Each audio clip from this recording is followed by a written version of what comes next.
Without question, Earnhardt's greatest championship season was 1987. He was nothing less than intimidating that season. He had a motivation that carried him from the season opener through the season finale, absolutely trouncing runner-up Bill Elliott in the championship battle by a record at the time of 409 points. But before we get into his 1987 season, we need to go back a year. In 1986, Earnhardt won 5 races and presented Richard Childress with his very first Owners' Championship. And a driver who many thought was a one-and-done champion suddenly was just starting to get warmed up. But during that same season, there was a young up-and-comer by the name of Tim Richmond who burst onto the Cup Series scene in 1986. He would go on to win 7 races and finish 3rd in the standings. Heading into the 1987 season, many experts saw Tim Richmond as Dale Earnhardt's biggest title threat, and for good reason.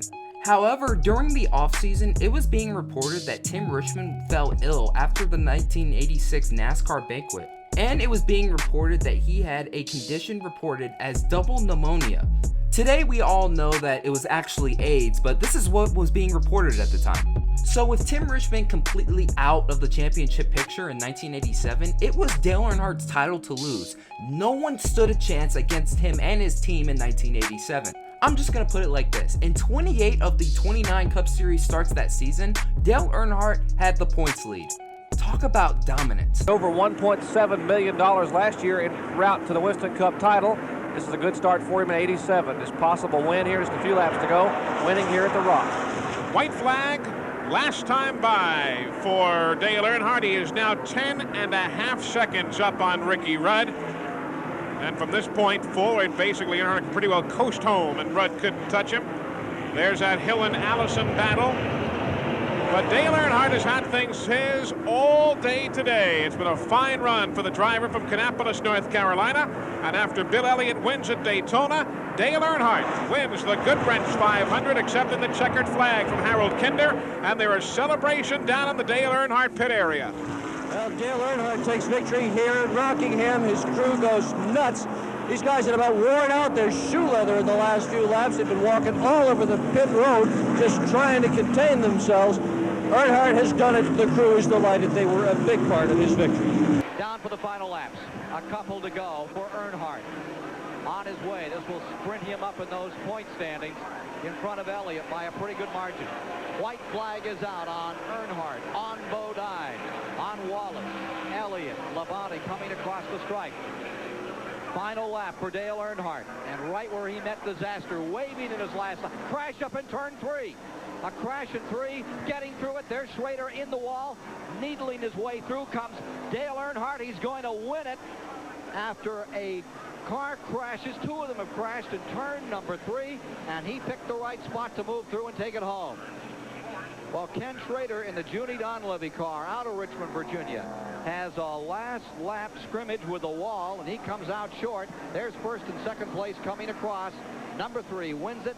Number 5, Bodine, is second. It'll be Rusty Wallace with a great performance in 3rd. Bill Elliott 4th. Terry Labonte 5th. Alan Kowicki 6th. Kyle Petty is in 7th. Of the hat. It is down to that one factor only. While the story unfolds, here's Earnhardt. You see him just coming out of turn 4, about 3.5 seconds back from Bill Elliott. Remember the very first race of the year, Jeff Bodine was leading at Daytona. Gary Nelson decided to roll the dice and see if they could make it and win the 500. They came up short, ran a field with a couple of laps to go. He ended up finishing 14th. Here today again, they're going to gamble. It's the Coors Ford. Elliott hasn't won there since 1985. Can he make it? Jerry, he was way down out of the groove the last time he went into turn number 3. Do you suppose by taking different lines than what he has been accustomed to all day, he's trying to slosh whatever fuel is left there? He is definitely not on the hammer as he has been up to this point, taking it very carefully. About 2/3 of a lap to go. I think it's exactly what he's doing, Larry. I think the car may even be coughing a little bit, burping possibly, sputtering as he comes out of the corners. Elliott is off of it. He's out of it. Now does Earnhardt have enough time to catch him? It's likely that he does.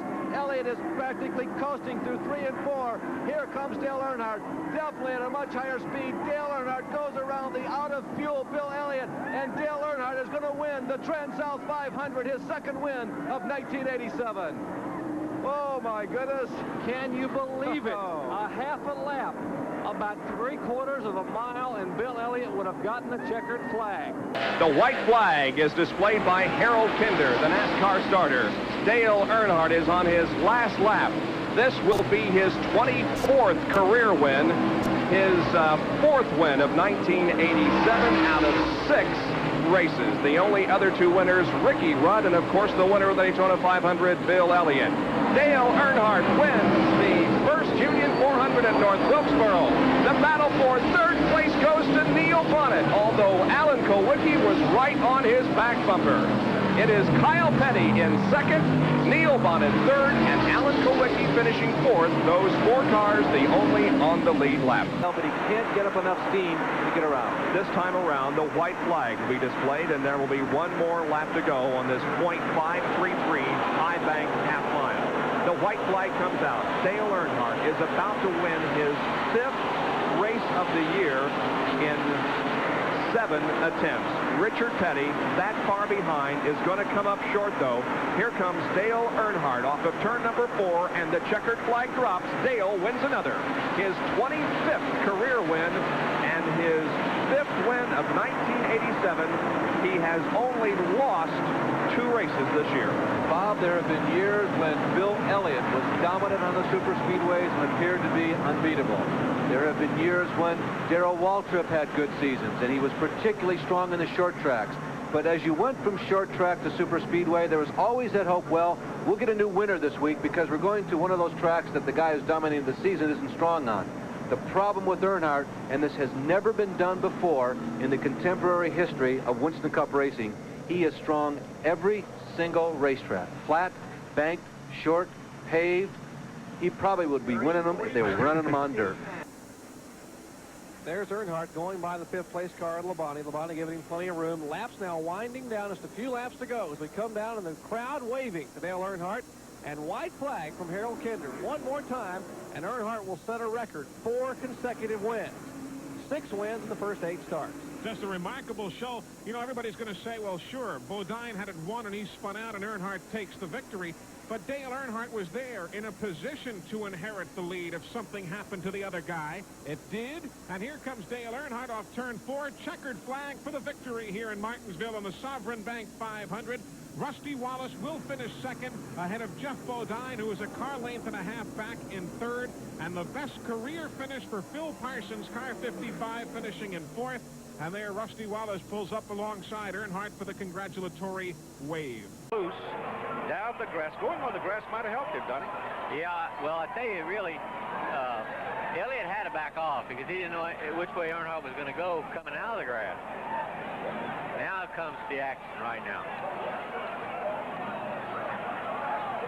That put Earnhardt in control, literally, of the race, because later on there was another bumping over in turn 2, and Bill Elliott had both tires go flat on the left side of the car, and I think all of them are battle-scarred after that 10-lap scuffle. But the big winner is Dale Earnhardt, and here's Dr. Jerry Punch. Well, he's trying to get unhooked and getting congratulated here by the crew and telling them what a great job they did. Dale, a tremendous race. First of all, congratulations on a great win. Well, that was something else. You know, Bill spun that 95 car out and caused a big mess, and then he come up there and tried to spin me out twice. I didn't take it. Old man at 35. They're trying to age him a little right here as the white flag comes out. Down to the stripe, dropping all the way below the line. Earnhardt getting really fancy as he tries to break the draft, and Allison moves in. Davey Allison definitely closed the ground. Earnhardt's car working so well on the low side of the racetrack in turns 1 and 2 will let him pick up a little bit of an advantage. It might be enough to hold off Allison's advantage in 3 or 4, but we'll see. Here they come. Last lap to decide it all. Earnhardt, the defending Winston Cup champion, trying to hold off Davey Allison. Allison is making his move. He closes. He pulls up. He's pulling alongside. Davey Allison on the high side. Earnhardt on the bottom. Here they come to the line. Allison trying to drop low as they come to the line. It will be by 4 or 5 car lengths. Car number 3. He gave him a thrill. Earnhardt has done it. Joey Knuckles and his team will have to wait another day here in Michigan. Cecil Gordon, ecstatic. Lula Rosa, Kurt Shelverdine, boy, for all of those guys, this is some moment. Dale winning number 27, Super Speedway win number 13. How about that? Radioed the Richard Childress crew that he wants oxygen immediately when the checkered flag falls, and it will fall next time around. The white flag is out. He's not going to try to do battle with Richard Petty. He's going to let Richard finish on the lead lap in 5th. Dale Earnhardt from Kannapolis, North Carolina, comes off of corner number 4 and takes the checkered flag. Earnhardt has won again in 1987. Quite frankly, the skies are very, very dark over especially the 3rd and 4th turn areas of the racetrack, and it could be that we're set in here for a lengthy rain delay and possible end of the Southern 500 at the halfway point. And up in Lime Rock, Connecticut, Willie T. Ribbs is on the pole for an MCGTO race tomorrow. And there is the red flag that's being displayed by Harold Kinder on lap number 202, and the field pulls to a stop at the start-finish line here at Darlington International Raceway. But we do have other events that are going on. It's all part of Race Day America, and we'll have more on that for you in just a moment. Place runner. Just a couple laps remaining, as you see. And now Waltrip begins to move in on Dale Earnhardt. 2 laps to go. We have trouble. A couple of cars together. And Neil Bonnet spins, and we have a tags the wall in turn 1. And the caution is going to come out on the speedway as the leaders come past. This now is to the win, then. Earnhardt will hold off Waltrip. They get the white flag and the caution from Harold Kinder. You cannot pass under caution, so that now technically was for the win. Darrell Waltrip will not be able to legally pass Earnhardt. He's going past him there, but that is not for position. And there's Neil Bonnet, who brought out that caution on lap number 399. And remember now, if the yellow comes out after the white has been displayed, it's anybody's ball game. You can race back to that checker, but the yellow came out before the white. They must hold position, and checkered flag goes to Dale Earnhardt.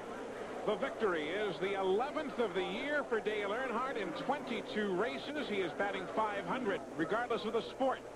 That is an awfully impressive number. Hey, one of you in the comments, I challenge you to debate me on how this is not Dale Earnhardt's most dominating championship season. Like, I honestly dare you, just try it. So his 1987 stats are this: 11 wins, 21 top 5s, 24 top 10s, and an average finish of 5.9. This was the second and final Cup Series title he would win with Wrangler as a sponsor. He would not get his 4th title until 1990 with his new GM Goodrich sponsor. And once again, that'll do it for another video. Thank you guys so much for watching. This is Black Flags Matter. Catch you next time.